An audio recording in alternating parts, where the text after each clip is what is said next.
कोई देवी देवता बकरे की बलि नहीं चाहती। आप भगवान को बदनाम मत करिए, भगवान को बदनाम करके अपना पेट मत भरिए मांस से। आप किसी भी ग्रंथ में नहीं बतला सकते कि किसी भी ग्रंथ में लिखा हो कि देवी देवता को बलि चढ़ानी चाहिए, कहीं नहीं लिखा, मनमानी करते हो और दोष भगवान को देते हो। भगवान मांग रहे हैं, देवी जी मांग रही हैं, देवता जी मांग रहे हैं, कोई नहीं मांग रहा। बलि चढ़ाना है, अपनी बलि चढ़ाओ। शिवी ने चढ़ाई अपनी बलि, चढ़ा दी अपना गला काटने को। ये भारत के राजा, ये मर जाते हैं, मरने नहीं देते। ये बात सिद्ध हो जाती है कि हम भारतीय हिंसा पसंद नहीं करते, अहिंसा के पुजारी हैं। अहिंसा ही परमो धर्म।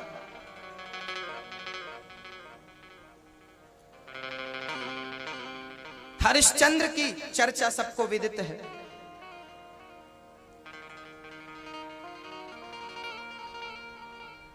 भक्तों, इंद्र ने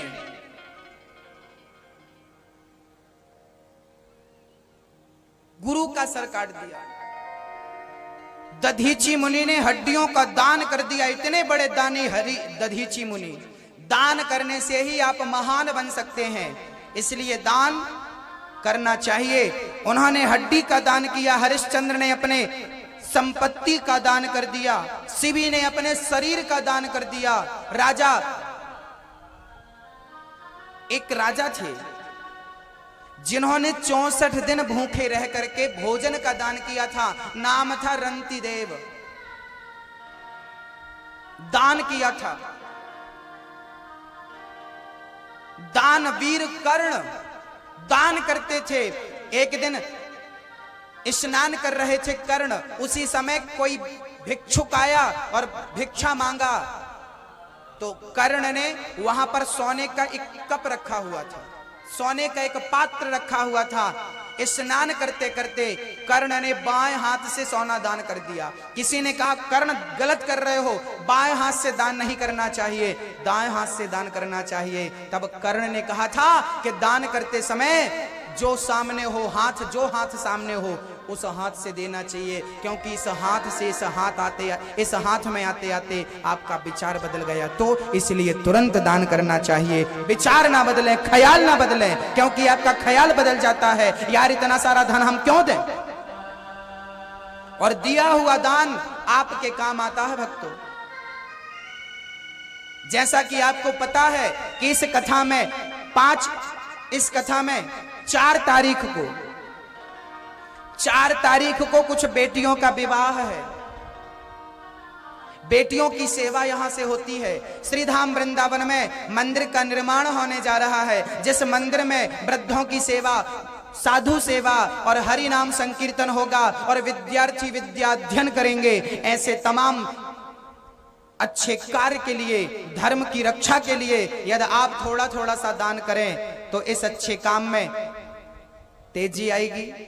श्रीधाम वृंदावन में जो आश्रम बनने जा रहा है, जो मंदिर बनने जा रहा है, इस मंदिर में स्वयं बांके बिहारी बैठेंगे। भक्तों, मुझे प्रेरणा स्वयं भगवान ने दी कि जिस भूमि में भगवान ने अवतार धारण किया है, उस भूमि में भक्तों को पहुंचने का एक ठिकाना तो होना चाहिए। इस बहाने ये भक्त आप लोग श्रीधाम वृंदावन से जुड़े रहेंगे, आना जाना बना रहेगा। आप आइए, आप वहां रहिए, आप उस मंदिर में अपना एक रूम बनवा सकते हैं, अपने लिए कमरा बनवा सकते हैं। जीवन भर भोपाल में रहिए, लेकिन मरते समय भोपाल को त्याग करके वृंदावन आइए। यदि बिहारी जी के चरणों में प्राण निकलेंगे तो मनुष्य का शरीर सफल हो जाएगा। घर में मत मरिएगा, आपसे निवेदन करके जा रहा हूं। मरने के लिए कोई तीर्थ चुनिएगा। मरना भला है दूर का, जहां ना अपना कोई। इतना तो करना स्वामी, जब प्राण तन से निकले, गोविंद नाम लेकर मेरे प्राण तन से निकले।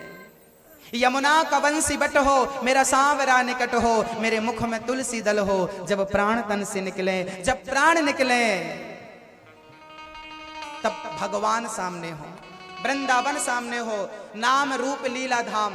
या तो नाम हो, या तो रूप का चिंतन हो, या तो साक्षात धाम हो।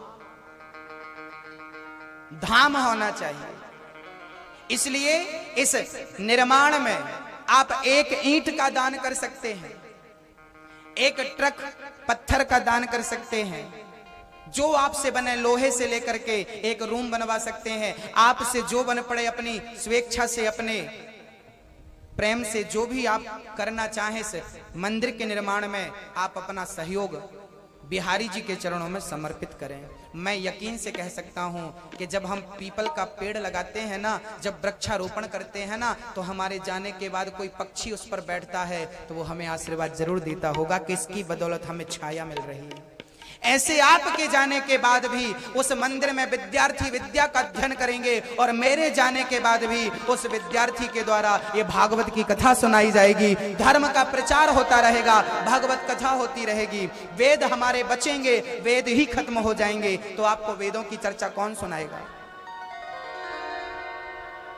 तो आपकी रक्षा के लिए आप में से बहुत सारे बुजुर्ग जिनके बच्चे माँ बाप की सेवा नहीं कर पाते, ऐसे बूढ़ों को, वृद्धों को रखने की वहां पर जिम्मेदारी ली जाएगी और वृद्धों की सेवा की जाएगी। कभी आपका बेटा आपको यदि कुछ कहे तो आप सीधे उसमें आश्रम में आ जाइए, आपके जीवन भर रहने से खाने पीने की व्यवस्था ये दास करेगा। मुझे भीख मांगना पड़े तो मैं हजारों माता पिता के लिए भीख भी मांगने को तैयार हूँ।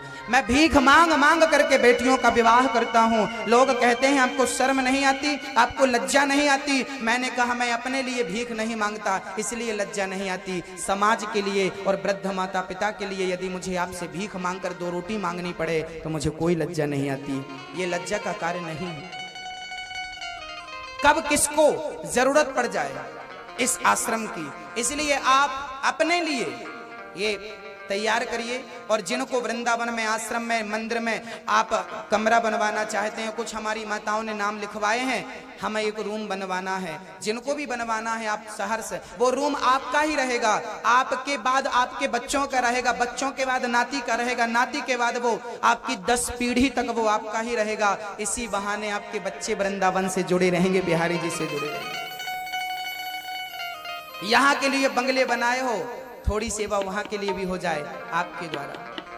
कुछ भक्तों ने सेवाएं दी हैं, आइए ऐसे महान भक्तों के नाम सुनते हैं। जिनको भी दान करना है इस मंदिर के निर्माण हेतु आप आएं और आप आकर के यहाँ अपना नाम लिखाएं। जिनको भी दान देना है आप अपना नाम लिखा सकते हैं। ते हुए इसने जब इसका 5 वर्ष का बेटा जब देह त्यागा तो ये पुत्र के मोह में रोने लगा।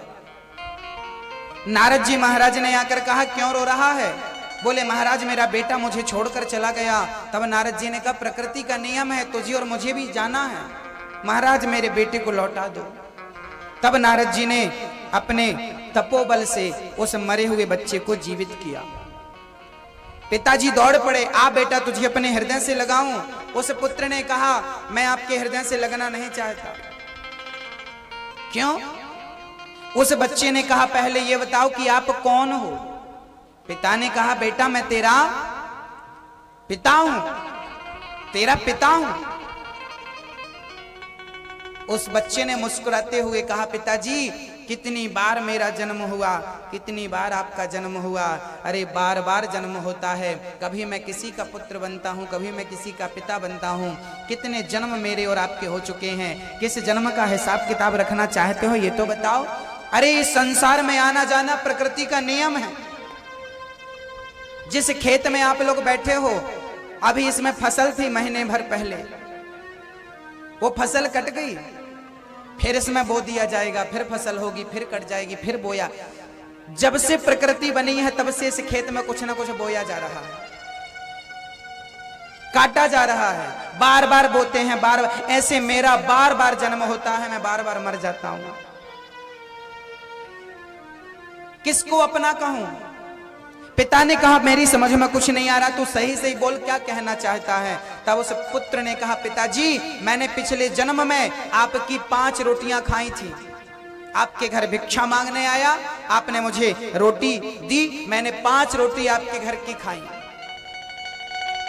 5 रोटी मैंने आपके घर की खाई थी पिछले जन्म में, तो इस जन्म में 5 वर्ष तक आपका बेटा बनके मैंने 5 रोटियों का हिसाब दे दिया। इस जन्म में आप जो भी हैं वो पिछले जन्म के कारण है। समझ रहे हैं? हम अच्छा करते हैं तो हम अच्छे बनते हैं, हम बुरा करते हैं हम बुरे बनते हैं, हम दान पुण्य करते हैं हम अमीर बनते हैं। देखो ना आप लोग, आज आपके घर की, बड़े घर की माताएं काम धाम कुछ नहीं करती, बर्तन धुलने वाली बाई है, भोजन बनाने वाला भी कोई है, बनाने वाली भी कोई है, ना बर्तन धुलना पड़ता ना कपड़े धुलने पड़ते, बस खा लो पी लो मौज करो। ये माताओं को देखकर कभी कभी लगता है कि इन्हें कुछ भी नहीं करना पड़ता। एक तो मेरे से आकर बोली, मैया जी महाराज जी हमने कौन सा पाप किया है, हमारी सेठानी जी कुछ नहीं करती, सुखी है, और हम बहुत काम करती हैं फिर भी हम दुखी हैं। हमने कहा मेरी बहन ये सब पूर्व जन्म का हिसाब किताब है, उसने कोई भला काम किया होगा, कोई धर्म किया होगा, कोई दान किया होगा, इस जन्म में बैठे बैठे खा रही है, कोई मेहनत नहीं, कोई पसीना नहीं, कोई टेंशन नहीं, कोई चिंता नहीं। और आपने कोई गलत काम किए होंगे पिछले जन्म में, कोई त्रुटि हुई होगी आपसे, कोई गलतियां हुई होंगी जिसकी सजा आपको इस जन्म में मिल रही है, लेकिन इस जन्म में ईमानदारी से आगे बढ़ो, अगला जन्म आपका सुधर सकता है, अच्छा हो सकता है। हर प्राणी को अपने किए की सजा मिलती है, मानिए मत मानिए। आपकी पत्नी हिसाब किताब देने और लेने आई है, आपका पति आपसे हिसाब किताब लेने और देने आया, आपका बेटा आपसे हिसाब किताब लेने और देने आया। जिस दिन जिसका हिसाब पूरा हो जाएगा, छुट्टी, मैं 7 दिन के लिए कथा सुनाने आया हूँ, 7 दिन पूरे हो जाएंगे चला जाऊंगा, काम ही है आना और जाना। ऐसे हमारा और आपका काम है आना और जाना। कोई 10 साल के लिए, कोई 50 साल के लिए, मैं 7 दिन के लिए आता हूं क्योंकि 7 दिन का काम है, आप 50 साल के लिए आते हैं क्योंकि आपके 50 साल का काम है, 100 साल का काम है। आते हैं, बच्चों की परवरिश करते हैं और अपना काम धाम करके दादाजी बन के चले जाते हैं। आना जाना प्रकृति का नियम। सुख दुख आपके कर्मों पर निर्भर करता। पिता को बड़ा वैराग्य हुआ, राम राम बेटा बड़ी बात सच कह रहा। वही चित्रकेतु आगे चल के वृत्तासुर बने, इंद्र के हाथों वृत्तासुर का उद्धार हुआ। सुखदेव जी से परीक्षित ने प्रश्न किया, प्रभु भगवान दुष्टों का, भगवान राक्षसों के साथ पक्षपात क्यों करते हैं, देवताओं का पक्ष लेते हैं और राक्षसों को मार देते हैं, क्या भगवान भी पक्षपाती हैं? तब सुखदेव जी बोले, भगवान पक्षपाती नहीं है, लेकिन भगवान को जो जिस भाव से भजता है, भगवान उस भक्त की वैसी ही खातिरदारी करते हैं। भगवान पक्षपाती नहीं है। यदि भगवान पक्षपाती होते तो हिरण्यकश्यपु का बेटा प्रहलाद राक्षस के घर जाकर के भगवान जन्म लेकर के और अपने भक्त की रक्षा क्यों करते?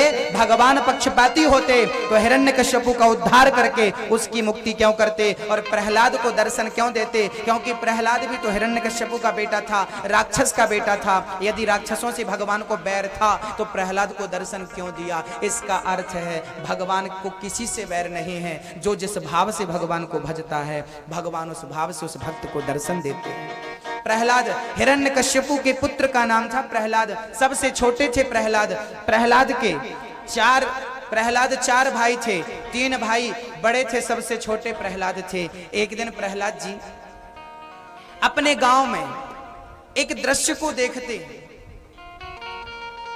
एक बूढ़ी मां जिसने घड़े का भट्टा लगाया है, घड़ों को सुखा करके उसने भट्टा लगाया और आग लगा दी घड़े को पकाने के लिए। जब आग लगी तो उस घड़े के भीतर एक बिल्ली ने बच्चे को जन्म दिया था। जब आग लगी तो बिल्ली के बच्चे म्याऊं म्याऊं करके चिल्लाने लगे। जिसने आग लगाई वो भगवान विष्णु की बड़ी भक्त थी। उसने हाथ जोड़कर विष्णु भगवान से कहा, हे प्रभु, यदि मैंने तेरी सच्चे मन से पूजा की हो तो इस बिल्ली के बच्चे की रक्षा करना। वो भट्टे की परिक्रमा लगाने लगी और भगवान का ध्यान करने लगी। 7 दिन तक वो घूमती रही बिना खाए पिए, भगवान पर भरोसा रख के कि मेरे बच्चे, बिल्ली के बच्चे जरूर बचेंगे। और जब भट्टे की आग ठंडी पड़ी, जल्दी से उसने घड़े खोलने शुरू किए और जब निकाला तो देखती क्या है, बोले घड़ा तो पक गया था लेकिन घड़े के अंदर जो बिल्ली के बच्चे थे वो सुरक्षित थे। इस दृश्य को प्रहलाद ने देखा और तब से यकीन हो गया कि भगवान के भजन की शक्ति ऐसी है कि आग भी बच्चों को जला ना सकी। अरे भगवान की भक्ति आग को भी शीतल कर देती है। अरे जहर को भी अमृत बना देती है। मीरा को जहर पिलाया गया, अमृत बन गया। प्रभाव किसका था? भगवत भक्ति का। इसलिए भगवत भक्ति अपने जीवन में कभी त्यागे ना, कभी छोड़े ना, अंतिम सांस तक भगवान को याद करें, भगवान का स्मरण करें। प्रहलाद के पिता ने अत्याचार करना शुरू कर दिया, पहाड़ से फेंकना, पानी में डुबाना, उसकी बहन तो लेकर बैठ गई आग में, लेकिन होलिका जल गई, प्रहलाद का बाल भी बांका ना हुआ।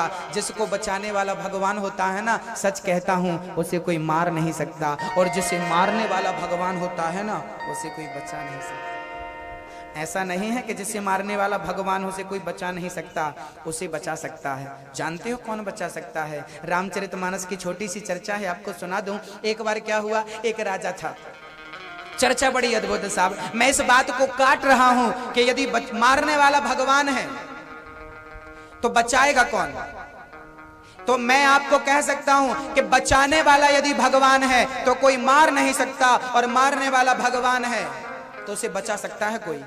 कौन बचा सकता है? आइए देख लेते हैं कौन बचा सकता है। एक राजा था,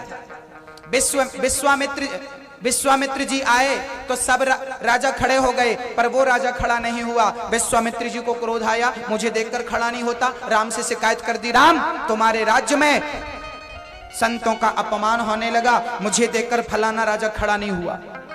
राम जी बोलिए, गुरु जी बताइए, मैं उसको मारता हूं। गुरु जी बोले, जाओ उसको मार डालो, मेरी आज्ञा है। राम जी बोले, गुरु की आज्ञा है, अब तो मैं उसे मृत्यु दंड दूंगा। हनुमान जी को आदेश दिया, जाओ हनुमान उस राजा को पकड़ के लाओ। हनुमान जी चले। जब चले तो वो राजा डर के मारे अंजनी के पास चला गया। अंजनी माता, अंजनी माता मुझे बचाओ बचाओ बचाओ बचाओ। अंजनी बोली, क्या हुआ बेटा? बोले, मुझे कोई मारना चाहता है। तब अंजनी कहती है कि मैं तुझे मरने नहीं दूंगी, चिंता मत कर। माँ माँ आप मुझे वादा करो कि आप मुझे मरने नहीं दूंगी। तब अंजनी माँ ने कसम खा ली कि मैं कसम खाती हूँ